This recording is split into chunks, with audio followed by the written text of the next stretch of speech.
Nessa aula, nós vamos analisar quais foram as modificações trazidas pela medida provisória 905 com relação aos períodos de descanso, que está a partir do artigo 66 da CLT. Então vejamos. Dos períodos de descanso.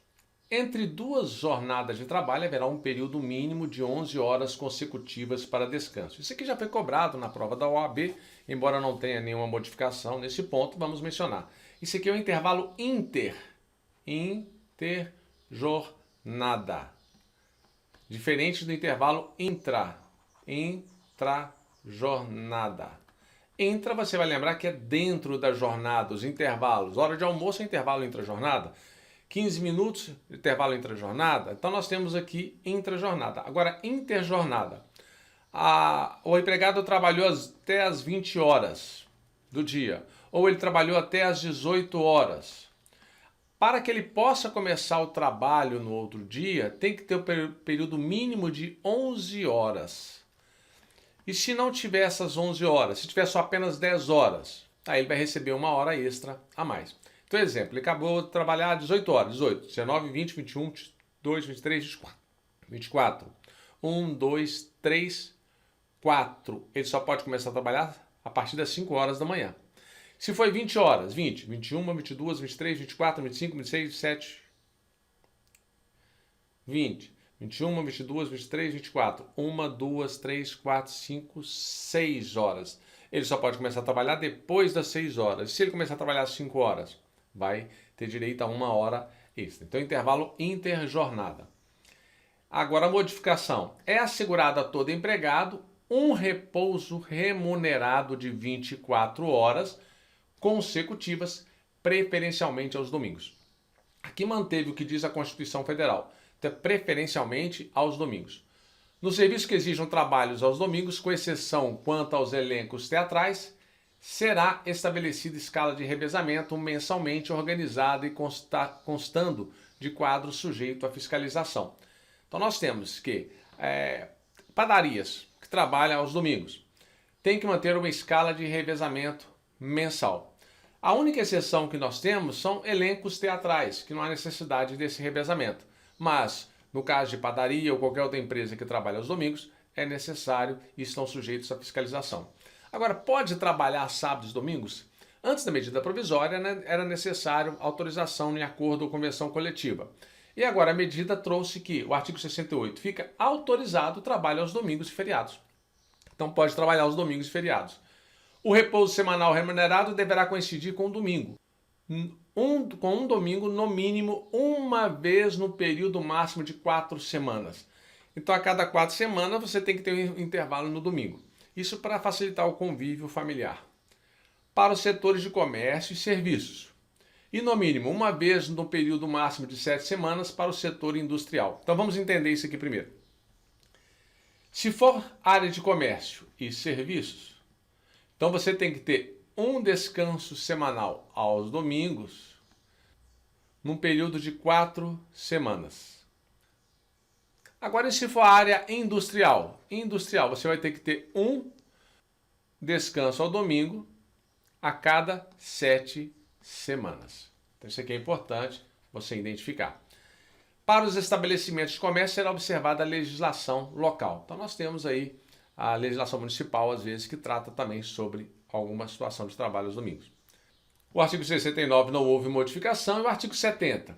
O trabalho aos domingos e aos feriados será remunerado em dobro. Então você trabalhou domingo ou trabalhou feriado, você recebe em dobro. Agora, existe uma exceção. Se o patrão te der folga outro dia, não vai receber em dobro. Se ele não te der folga, você recebe em dobro. Então, observa, o trabalho aos domingos e aos feriados será remunerado em dobro, exceto se o empregador determinar outro dia de folga compensatória. E aí não recebe em dobro. Troca-se o dia de trabalho pela folga. A folga compensatória para o trabalho aos domingos corresponderá ao repouso semanal remunerado. Então, essa folga que ele te der é o repouso semanal remunerado. Vamos terminar esses artigos, embora não tenhamos aqui modificações, mas é só para fortalecer o aprendizado.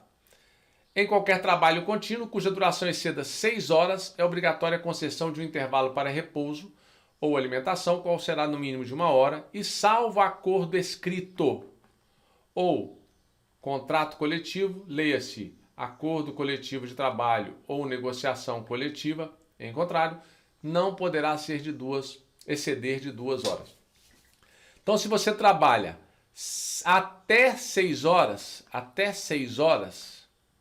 o seu intervalo é de 15 minutos. Se a jornada não exceder de 6 horas, seu intervalo é de 15 minutos. Se você trabalha até 4 horas, você não tem intervalo. Agora, de 4 até 6, 15 minutos. Chamar a atenção disso aqui. Se você trabalha mais de 4 horas até 6 horas, 15 minutos. Mais de 6 horas, você tem 1 hora, ou se tiver acordo escrito ou contrato coletivo, não poderá exceder no mínimo 1 hora, que não poderá exceder 2 horas. Os intervalos de descanso não serão computados na duração de trabalho. Então, esses descansos, 1 hora de almoço não é trabalho, 15 minutos para lanche não é trabalho, não é considerado trabalho. O limite mínimo de 1 hora de repouso ou refeição poderá ser reduzido por ato do Ministério do Trabalho. Então, nós temos qual que é o mínimo de hora de almoço? 1 hora. Esse intervalo pode ser reduzido? Pode. Mediante o quê? Ato do Ministério do Trabalho, Indústria e Comércio, que hoje agora é Ministério da Economia, não houve alteração aqui, mas é o Ministério da Economia, quando ouvido o Serviço de Alimentação da Previdência Social. Se verificar que o estabelecimento atende integralmente às exigências concernentes à organização dos refeitórios, então para ser reduzido o período mínimo de 1 hora tem que ter organização de refeitórios, e quando os respectivos empregados não estiverem sob regime de trabalho prorrogado a horas suplementares, horas extras. Então são esses requisitos. Aí alteração da reforma trabalhista. A não concessão ou a concessão parcial de intervalo intra-jornada mínimo para o repouso e alimentação a empregados urbanos e rurais implica o pagamento da natureza indenizatória apenas do período suprimido com acréscimo de 50% sobre o valor da remuneração da hora normal de trabalho. Qualquer súmula ou orientação jurisprudencial contrária a isso, você não se aplica mais. Por quê? Não aplica porque nós temos agora essa reforma trabalhista. Significa que se você tinha direito a 1 hora de intervalo, mas o patrão te deu apenas 40 minutos, você tem direito a 20 minutos para inteirar 1 hora de horas extras. Antigamente, aplicava-se a súmula em que se você não fosse observado esses 20 minutos restantes, o patrão teria que te pagar 1 hora integral. Então agora você só recebe o valor suprimido. Nós temos que o parágrafo 5º, o intervalo expresso no caput, que é 1 hora, poderá ser reduzido e ou fracionado, e aquele estabelecido no parágrafo 1º poderá ser fracionado quando compreendidos entre o término da primeira hora de trabalho e o início da última hora de trabalho, desde que previsto em convenção coletiva ou acordo coletivo de trabalho. Então pode ser reduzido? Pode, mediante acordo coletivo ou convenção. Ante a natureza do serviço e em virtude das condições especiais de trabalho, a que são submetidos estritamente os motoristas, cobradores, fiscalização de campo e afins nos serviços de operação de veículos rodoviários empregados no setor de transporte coletivo de passageiros, mantida a remuneração e concedidos intervalos para descansos menores ao final de cada viagem. Então, muita atenção, porque nós temos aqui a situação de operadores de veículos rodoviários, os motoristas, os cobradores, a fiscalização.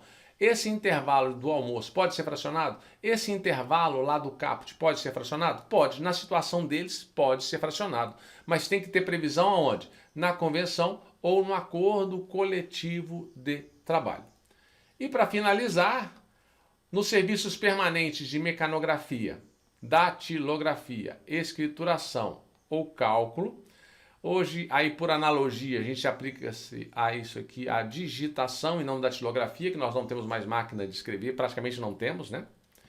A cada período de 90 minutos de trabalho consecutivo corresponderá um repouso de 10 minutos, não deduzidos da duração normal de trabalho. Aqui é um intervalo intra-jornada, só que esse intervalo ele é remunerado. Você trabalha 90 minutos, descansa 10, mas recebe por ele. Se o patrão não fornecer esse intervalo, você deve pedi-lo como horas extras. A ausência do intervalo de 10 minutos a cada 90 minutos trabalhados nessas áreas, digitação, mecanografia, escrituração ou cálculo, você teria direito aí a 10 minutos de intervalo. Não foi observado, tem direito a hora extra. Bons estudos e até o próximo vídeo.